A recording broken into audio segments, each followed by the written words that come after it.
What Katy Did. Introduction by Kathy Cassidy. I first came across this as a library book when I was 10 or 11 years old, way back in the 1970s. My dad and I loved to drift about the libraries in Coventry, where I grew up, on the lookout for new stories to explore. I liked the fact that at a library you could choose a book without having to fork out your hard earned pocket money on an author you'd never tried before. It was a no risk way of choosing a book. Then you got to take it home and escape into a very different world. The cover of that old edition of What Katy Did grabbed me right away. The girl in the picture looked a little bit like me, with long dark hair and a dreamy, slightly cheeky expression. She seemed kind of wild and tomboyish. This book looked cool. Back then, I loved reading real-life growing-up stories. These were few and far between in the 1970s, but although Katy lived in a very different time and place, I could really identify with her.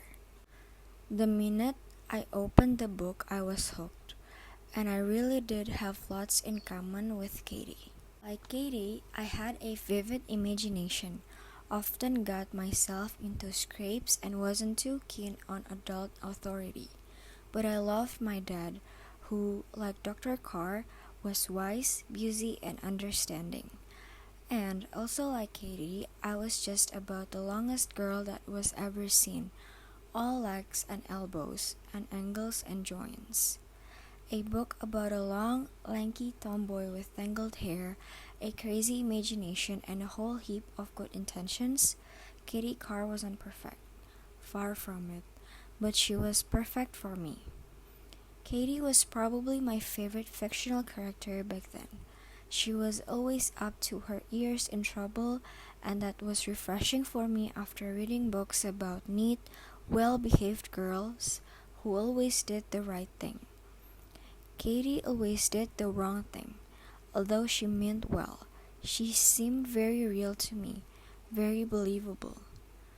Although what Katy did was set in 19th century America, it felt fresh and fun and vivid, and I loved the insights into life in a very different time and place.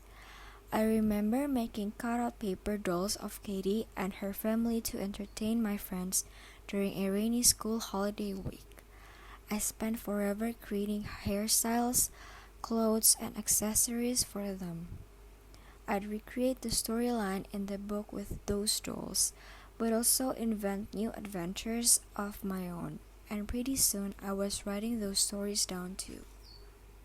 I was addicted to dreaming up stories back then. I still am, and this book inspired me to start thinking about very new and very different things.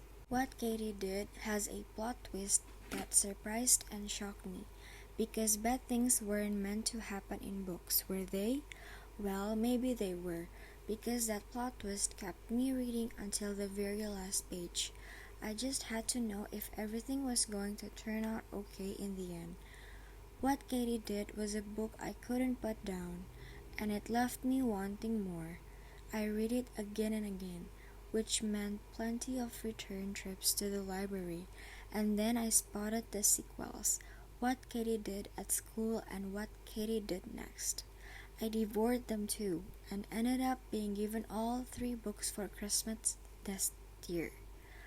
Result: years later, when I started writing my own books for young people, I remembered how important it was for the reader to identify with the main character in the story, to understand her feelings, and to share her troubles, hopes, and dreams.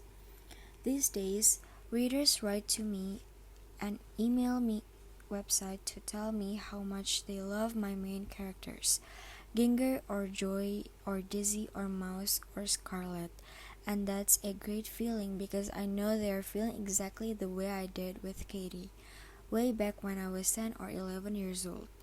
Books are a little slice of someone else's daydream, an escape into a different world where anything and everything is possible. I have a feeling you will like what Katy did just as much as I did.